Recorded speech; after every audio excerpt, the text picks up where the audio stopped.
इउपिपिएलआ बुंनायथों इउपिपिएलनि प्रमद बर'आ जों हारसिङै भट गेलेगोन होननानै बुंनायथों मानो बुंनो हाया মন্ত্রী সন্দান ব্রহ্ম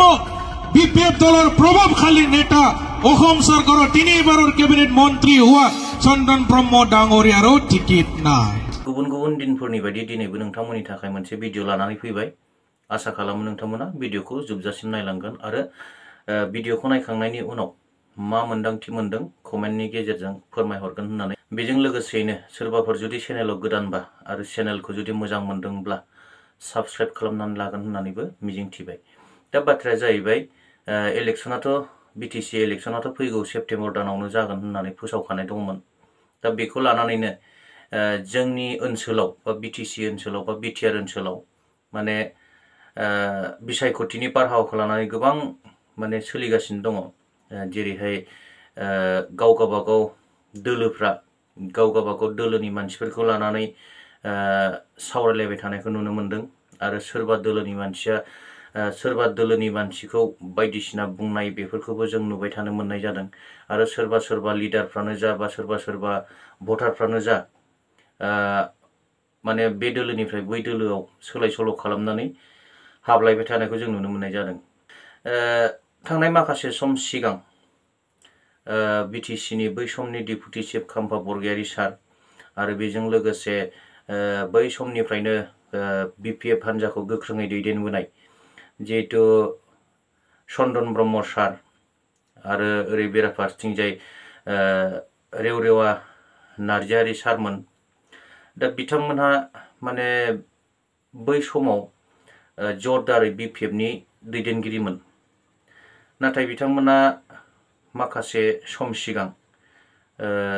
माखासे गावसिनि बेले बेजेनि थाखाय ना गाव गावनि स्वार्थखौ लानानै बा गाव गावनि पार्सनेल प्रब्लेमखौ लानानै माने दोलफोरखौ सोलायनानै गुबुन दोलफोराव हाबहैखो दा राजनितिकसो जाहैबाय नालाय राजनितिकआवथ' बेबायदि सोलाय सोल'खौ खालामनो मोनखायो नाथाय बिथांमोना बै जायगायाव थांनानै दा मा कन्डिशनाव दं बेफोरखौसो जोङो माने सावरायनो गोनां जानानै फैदों आरो गोबां रायजोफ्रानो सानदों जानो हागौ जे बिथांमोना बिपिएफ हान्जाखौ नागारनानै थांनानै सोरबा बिजेपिआव मोजां बिबान मोनहैबाय नामा सोरबाया इउपिपिएलआव मोजां बिबान मोनहैबाय नामा जे पलिटिकेल केरियारखौ मोजां खालामलांनो हागोन नामा बेफोरबादि मोनसे सोंलु जाबाय थानायखौ नुनो मोननाय जादों जे आथिखालाव खाम्फा बरगयारी सार चन्दन ब्रह्म सार आरो गोबां बिथांमोना मा खालामगासिनो दं बिथांमोना बबेबा समस्तिनिफ्राय केन्डिडेट ओंखारगोन नामा बबेबा कनस्टिटुएन्सियाव बिथांमोना टिकेट लागोन नामा बबेबा हान्जानिफ्राय बेफोरखौ माने रायलायबाय थानायखौ जोङो खोनानो मोनो दा बाथ्राया जाहैबाय नैबे फैगौ जिहेतु सेप्तेम्बर दाननि बिटिसि इलेक्शन बिटिआरआथ' इलेक्शन नङा बिटिसि इलेक्शनसो जागोन दा बे बिटिसि इलेक्शनाव माने इउपिपिएल आरो बिजेपिनि गेजेराव एलायन्स गैया गाव गावबागाव गेलेगोन बिजेपिआथ' बेखौ अलरेडि डिक्लेयार होखाबाय खौरां बिजोङावबो ओंखारबाय आरो बिनि अनगायैबो ससियेल मिडियायाव गोबां बेफोरखौ सावरायबाय थानायखौ जों नुनो मोनखाबाय नाथाय इउपिपिएल हान्जाया गाव हारसिङै सरकार दागोन बा गाव हारसिङै इलेक्शन गेलेगोन बेबायदि बुंनायखौ खोनानो मोनाखै दा बेफोरखौ लानानैनो गोबां साननाय फैदों जे इउपिपिएल हान्जाया थारैनो बिजेपिनि सायावसो सोनारनानै दं होननानै माने बुजिनो मोननाय जादों दा इउपिपिएल हान्जानिफ्राय गोबां लिडारफोर दं जेरैहाय प्रमद बर' सार इउजि ब्रह्म सारमोन दं आरो गोबां दं माइन' गयन' बिथांमोन दं बिथांमोनहाबो दिनैसिमबो बुंनो हायाखै जे इउपिपिएलआ हारसिंनो बिटिसि इलेक्शनखौ गेलेगोन दा मानो बुंनो हादिया खार'ना गोबां दं नोंथांमोनाबो मिथिखागौ जे प्रमद बर' बिथांखौ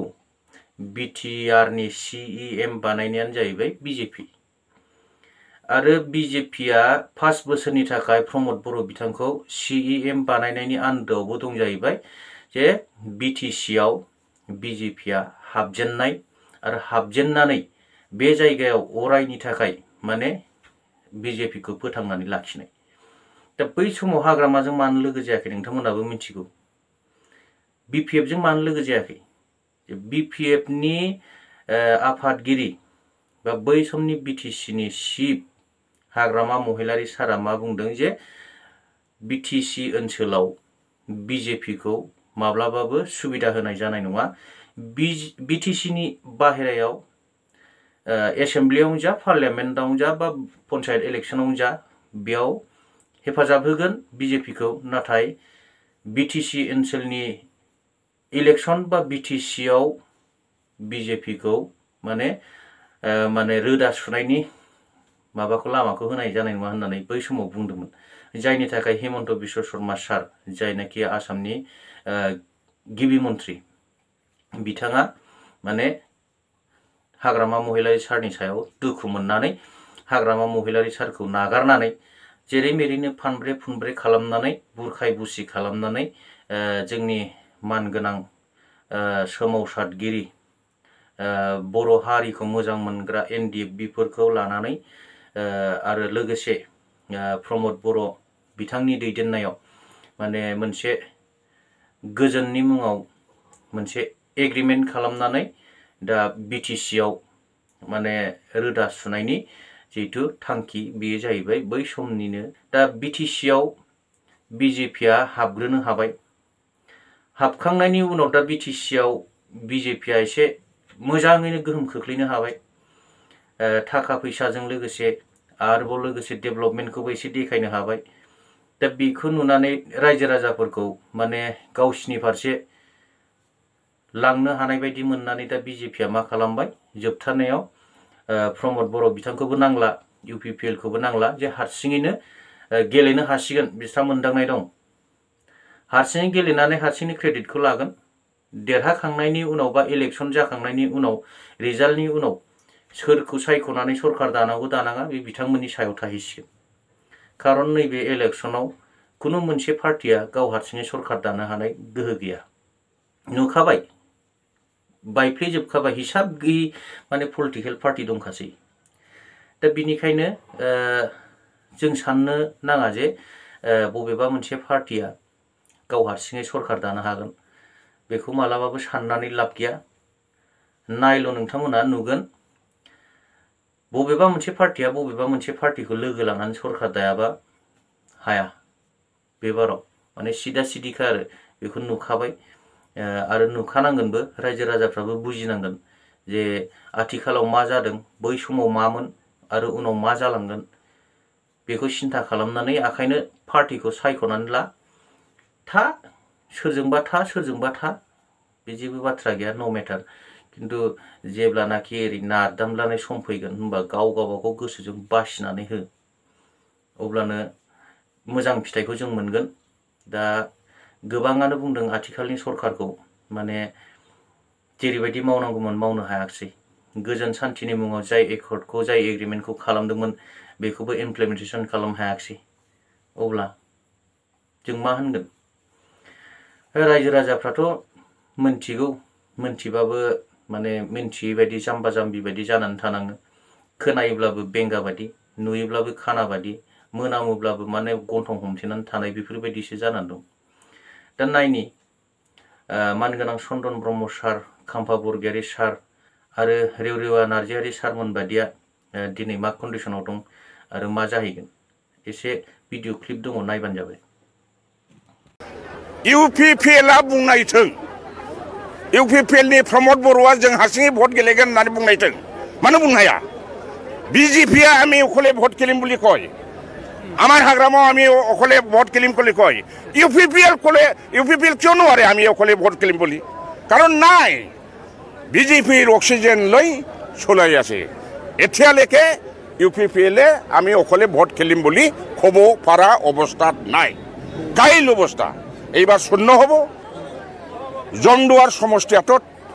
जोङो थांनाय बारावबो बिपुल भोटाव रेवरेवा नार्जारीखौ नांगाल सावगारियावनो भोट होनानै बिथांखौ जोङो देरहाहरदोंमोन। खिन्थु बिथाङा गावसो नागारनानै गावनि स्वार्थ लबियाव जोंनि बे जमदुवारबासिनि हाजार हाजार भटारफोरखौ, बिपिएफनि भटारफोरखौ जोगारनानै गावनि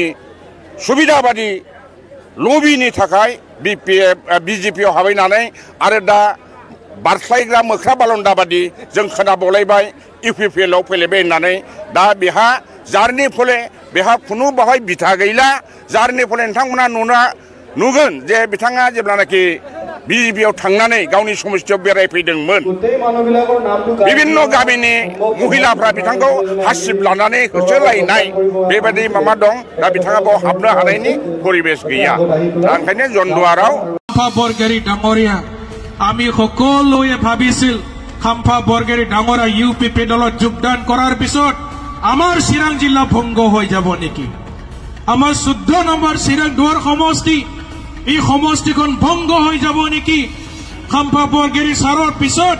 1500-2000 মানুহ ইউপিপি দলত যোগদান কৰিব নেকি আমাৰ মনৰ এটা সংকিত ভাৱ এটা আহি গৈছিল যিটো মনজংবে সিৰি সিৰি হয় থাকজুবসিক নামালহি নানে बिनिनाव जोङो नुबाय जि दिनाखन तेव माने इउपिपिएलआव যোগদান কৰিছে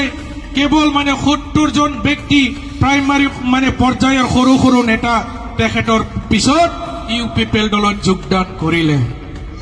ইমান ডাঙৰ এটা নেতা যোগদান কৰিছে উদালগুৰিৰ মানুহ ভয় খাইছিল গোসাইগাঁৱৰ মানুহ ভয় খাইছিল কিন্তু যোগদান কৰাৰ পিছত ৰাতিতে মানে কান্দিব লগা হল বুলি আমাৰ এটা বাতৰি আহিছে কাৰণ তেখেতক ডিপুটি চিফ টিম বুলি প্ৰতিশ্ৰুতি দিছিল কিন্তু ইতিয়া বলে টিকেট নাই কোট খেলিব টিকেট নাই সমষ্টিও নাই একে দখা মানে মন্ত্ৰী চন্দন ব্ৰহ্ম বিপিএফ দলৰ প্ৰভাৱশালী নেতা অসম চৰকাৰৰ 3বাৰৰ কেবিনেট মন্ত্ৰী হোৱা চন্দন ব্ৰহ্ম ডাঙৰীয়াৰো টিকেট নাই